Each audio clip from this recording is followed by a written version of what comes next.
I've been studying the inner machinations of people's minds for over 10 years now, and of that, the majority of time has been spent dealing with complex trauma, the thing that most therapists do not want to deal with because it's notoriously difficult to help people improve. In fact, some people will refer those clients on and not even touch the subject because it's so difficult. And I had an intern of mine ask me for my greatest advice on the topic, and this is what I told her.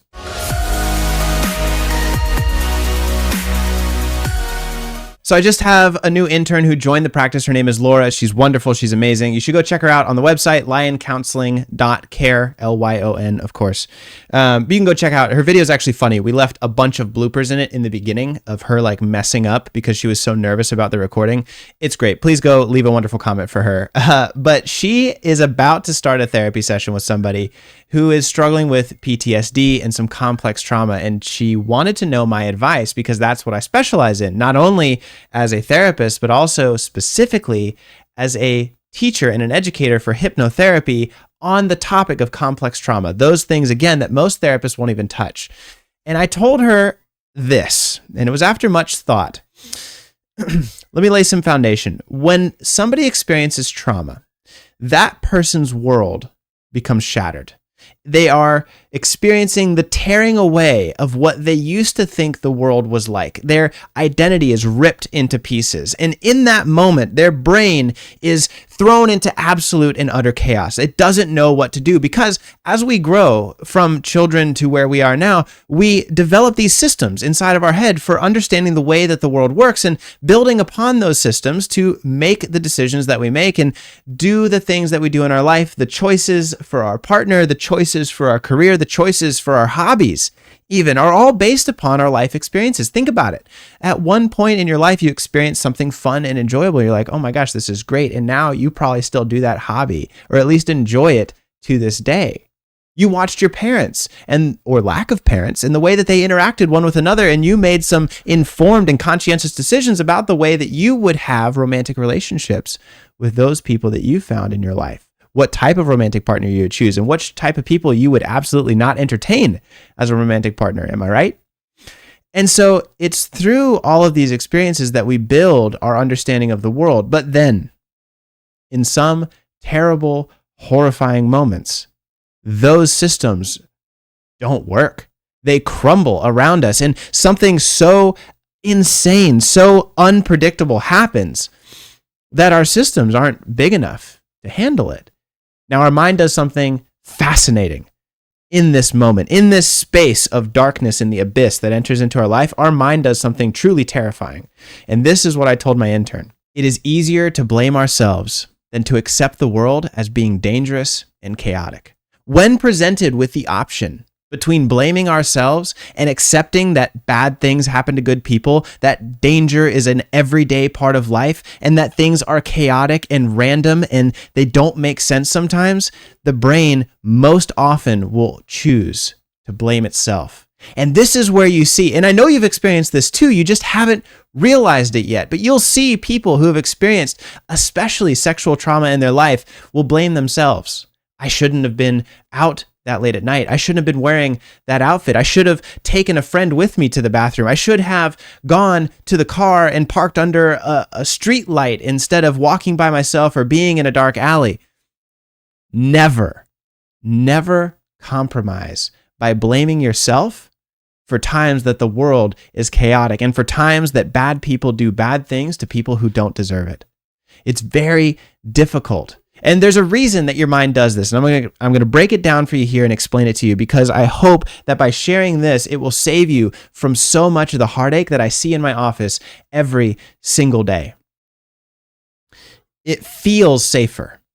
If I can just blame myself, it feels safer than accepting that things happen outside of our control. You see, we as human beings love control.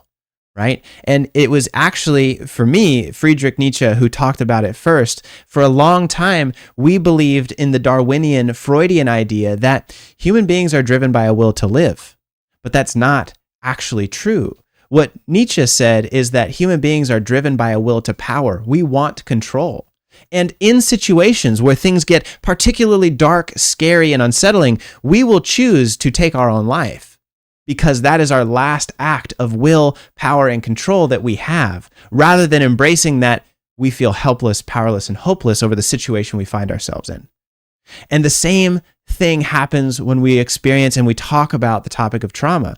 Our brain is saying, I hate that I'm taking responsibility and saying this is my fault for the bad thing that happened, but I would rather feel in control and feel powerful over the situation by blaming myself. You should have done better, Jesse. You should have been doing something different. If you had only done what you knew you should have been doing, this wouldn't have happened to you, because that feels control. That feels like power. That feels like safety. But here's the problem.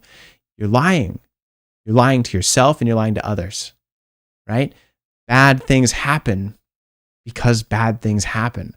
Bad is in the world. Evil is in the world. Dark things happen around us all the time. And it's just a fact of nature. For every good, there's a counterbalance of bad. For every success, there's a counterbalance of failure. For every happy, there's a counterbalance of sad. And so it's this balance that we find ourselves in. We will often find ourselves in places of chaos as much as we take the time to build systems and structures and to build safety around us. I mean, gosh, there are so many regulations and stipulations and rules and order that we live our life by in order to minimize this, but we can never fully get rid of it. And there will always be evil in the hearts of human beings that will find its way into the lives that we live every day. Never compromise seeing reality for what it really is by trying to blame yourself and giving yourself the lie that you're in control. Now, you do have some control, right? Absolutely you do. Absolutely you do. It's not that everything is, terrible and totally chaotic. There are people that we can love and there are things that we can do to keep ourselves safe. But even then, we have to recognize that we are accepting, by being alive, a certain level of unpredictability and of risk. Everything is risk management. It's not risk elimination. It's risk management. And people ask me this too, like, why do I ride a motorcycle? It is statistically much more dangerous to ride a motorcycle than ride a car, but it's risk management. I understand that risk. I understand what can happen, and I'm walking into that willingly, taking the appropriate steps necessary because there are some benefits that I get from it. Hit subscribe, like the video, stick around because I'll be talking about the mental health reasons and the psychological reasons that I picked up motorcycle riding. And I think you might find that interesting as well. But I hope today that you hear, it's not your fault.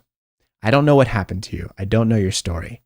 But even though you have some control of your life, it's not all your fault. You couldn't change that situation. That didn't need to happen to you. It wasn't supposed to happen to you, and you did not deserve it.